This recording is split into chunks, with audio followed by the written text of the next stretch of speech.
Welcome back to my channel. இன்றைக்கி இந்த வீடியோவில் என்ன பார்க்க போகிறோன்னா, கோன் எப்படி ஹேண்டில் பண்ணுறதுன்னு. கோனை ஹேண்டில் பண்ணுறதுல நிறைய டைப் இருக்குது. இதில் ஃபர்ஸ்ட்டு வந்து கோனோட எட்ஜில் பிடிச்சி மெஹந்தி போடுவாங்க. ஆனால் அந்த மாதிரி மெஹந்தி போட்டால் அவங்களோட டிசைன்ஸை அவங்களாலே ஃபோக்கஸ் பண்ண முடியாது. நம்ம கோனை எட்ஜில் பிடிச்சி போட்டால் ஃபோக்கஸ் நமக்கு இப்படி தான் இருக்கும். நெக்ஸ்ட்டு மெத்தட் வந்து பென்சில் எப்படி நம்ம பிடிப்போமோ அந்த மாதிரி பிடிச்சி போடுறது. எனக்கு தெரிஞ்சு கோன் பிடிக்கிறதுலாம் வந்து அவங்கவுங்க ஸ்டைலை பொறுத்து தான் இருக்குது. இப்போ நான் எப்போவுமே வந்து பென்சில் மாதிரி தான் பிடிச்சி போடுவேன்.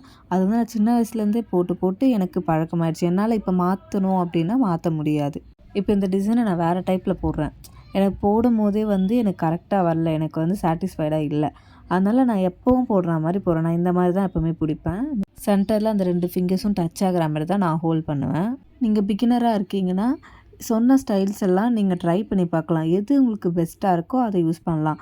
சிலரால் எல்லா டைப்புமே போட முடியாது. ஏன்னா வந்து நானே வந்து அந்த ஸ்டைலை மாற்றணும்னு நினச்சப்ப எனக்கு வந்து கை ஹோல்ட் பண்ணும்போது கை வலிச்சுது.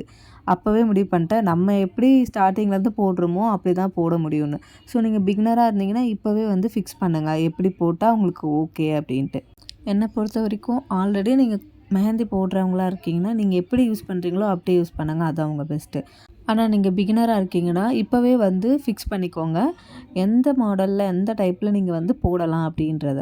இந்த வீடியோ உங்களுக்கு பிடிச்சிருந்தா அண்ட் இந்த மாதிரி டிப்ஸ் அண்ட் ட்ரிக்ஸும் தெரிஞ்சுக்கணுன்னா லைக் பண்ணுங்கள், சப்ஸ்கிரைப் பண்ணுங்கள். நெக்ஸ்ட் வீடியோவில் பார்க்கலாம். தேங்க்யூ ஃபார் வாட்சிங். பாய்.